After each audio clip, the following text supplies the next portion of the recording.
what was the bigger story, Ja's return or how Zion looked with the Pelicans? John Morant. We don't give a fuck about that nigga Zion no more.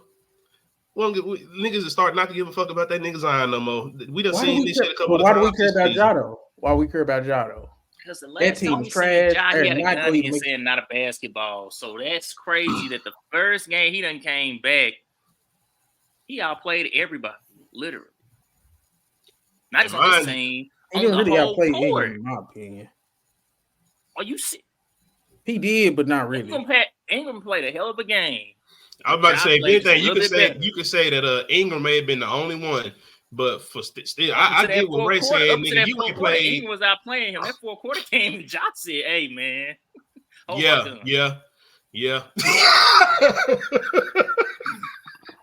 Oh my god! You was slowing me down. Hold this real quick, Pop. Hey, that nigga say this Glock a little heavy. Man. But my thing is too though. So the only reason why I don't care about that nigga Zion no more is because I don't know if y'all done seen. I think the last 2 years of his contract been voided because he done voided like some of the verbiage they had in his contract for him to keep that money. He done fucked it up. So I think the last 2 years of his contract done got voided. But at this point, he played 29 games last year. Yeah, because the games played last year. I'm off that nigga right now, bro. And I'm probably going to be off that nigga until I see a significant drop in his weight. That's the only thing that's going to happen. We done seen this nigga Zion had these bullshit-ass games multiple times this season. Ain't nobody – at this point, I'm expecting that nigga to have them type of games. And I'm not finna be hopping on the bandwagon with all these niggas when he have an occasional 30-point game against some niggas and he go the fuck off. Y'all ever see what I put in the chat? He had a non-COVID illness. Reason why he not playing today. Anytime I see that, I be like, hell. Look, Chris, how you feeling about Ja Morant return? Zion not looking good. What was the biggest story to you? Biggest story to me is Ja return, 34-8-6.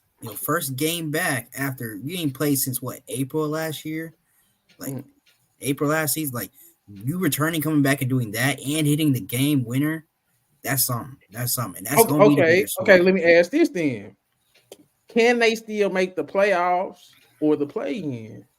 They can knock on the door at a 10 seed or play in. I mean, West is tough out there right now, and there's going to be a lot of fluctuation in the standings.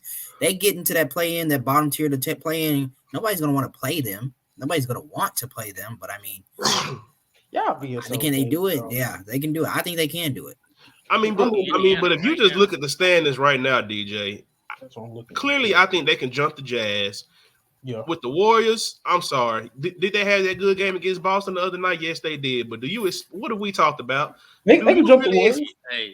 But that's what I'm saying. Do you really expect Steph to be enough deodorant to carry these niggas right now? No. I'm sorry. I like those young guys though for the Warriors. There's one thing. Clay been playing nice. That one young dude at center. Trace Jackson. Been playing. Hey, Kuminga finally getting playing time. He been playing good. Look, man, them dudes. Until I see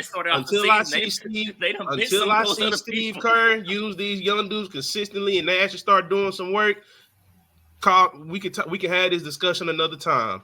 Okay, but let's stay right there though. Y'all think they can be better than the Warriors though? Can the Grizzlies be better than the Warriors? So Chris, you think Memphis at that highest? I will say they can. Memphis right now, yes. Yeah. They're a much better team with Steph is not enough deodorant. I'm sorry. It ain't enough right guard in the world to cover up some of that stink. Now, maybe, like I said, we could talk about this shit in a couple of weeks and we see how these young dudes fill out. If it ain't just a fluke and Steve Kerr actually start using these niggas, correctly now that he really ain't got no choice. But until then, because I done said this before, I don't really think Kerr had really developed too many young dudes like that. But now it's kind of like he ain't got no choice.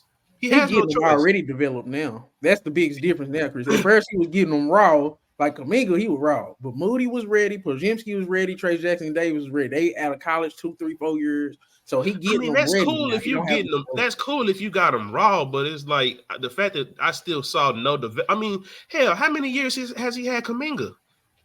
He's the only one that's still that he had to develop.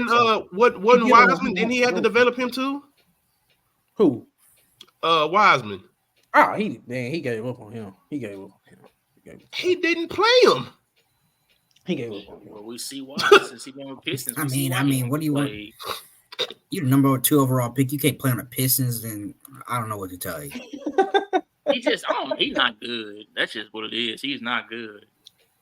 I mean, that's fine, but still, but like I said, we can go back to that Warriors thing, but at another time. Yeah, I feel it. Okay. I mean, can Memphis? But yeah, bro. Can they be better than the Phoenix Suns? Can they jump them? Because I think the only reason why I think they're gonna beat this year, so they might. That's exactly what I was about to say. It's the Suns and their injuries, and it seemed like they play like between KD and Booker. The rotation keeps switching up because one of them is eventually gonna have to sit a game due to injury. I mean, you hate to say 7 games behind Phoenix. Y'all got to take this into consideration too. They got a 7-game lead over Memphis. I feel you, but the Suns are still right there at 500. The Grizzlies have a chance, bro. Okay. So there's y'all still said a lot of basketball left yes to play. Utah. Y'all said yes to Utah, yes to Golden State, yes to Phoenix. What about Houston? Houston's probably going to be a play-in team right there with them, so I don't think they're going to jump them. I think they can get that number. I think they can get that 9 or 8 spot once it's all said and done. So sandwich them in between the Lakers and Houston, somewhere around there. But y'all pretty much. So who heard guaranteeing them to at least make the play-in? I want to hear one of them takes. Because I ain't sold, bro. They like 7 games behind, bro. They about to win tonight too. They killing. I'll go that far. I can go that far to say. The only thing I hate, don't know what it is. The only thing that I would like guaranteed is if I knew that Steven Adams was coming back sometime this season. If they could actually get it, he's not though. He's not. I just think they depth is a problem. Like I kind of like where you was going, and that's my whole thing, bro. I think they need another big. I think they need another big, and I feel like talent. Period. Well, yeah. They need. I think they need another. They need another. I think they need another star. They need another starting big, and then they need to get them. They need to get them another defender that can come off the bench.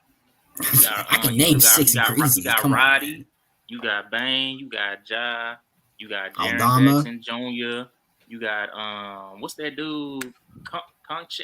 So you already asking what's that dude name, and you had like 4. And Conche, ain't that you pronounce it? Conchor, Aldama. Okay, now name 6 good Grizz. Chill, man. They not good enough to come back from 7 games. I think they could probably get their. I don't know, bro. They 7 games behind the 10th seed, bro. They're 6 games behind the 11th seed. They're going to be a play-in team. Don't get me wrong. Just because of what we're talking about, they ain't got no depth. Golden State ain't no rollover though. Like to say you just go guaranteed to come back from 6 behind from them and like 7 from behind. Anybody can do it. I'm sorry, bro. I love my nigga Steph. I just don't think it's enough deodorant. I just don't. Okay. Bro, y'all gonna put some respect on the best point guard in the league, man. See, Ray, you just was saying that about Halliburton. You just this be that cap with you, dog. You just was hyping up Halliburton. When did I say Halliburton was the best point guard in the league? You might as well have. The way you were talking about him, you didn't ditch him so quick. I said he was better than LaMelo. Bro, you thought LaMelo was the best point? If you this dude, Ja Morant played one game and he always the best. All right.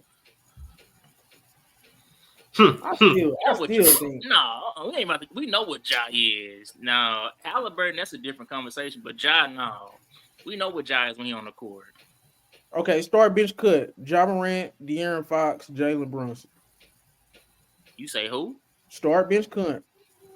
Start bench. Whoa. Start bench cut. No, I didn't say that other word. Go on. And the name off the players again. I said De'Aaron Fox, Ja Morant, and Jalen Brunson.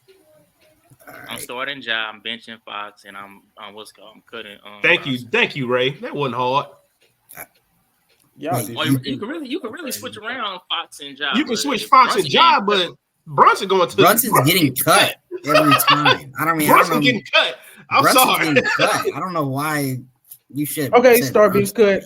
Ja Morant, Tyrese Halliburton, and De'Aaron Fox.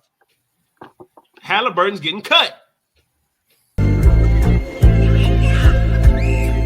Found some shit I love to do, so I can look comfortable. Searching for a peace of mind, need that when it's time to rhyme. Perfect in every line, any chance I get, and I know it takes time, but I would never quit.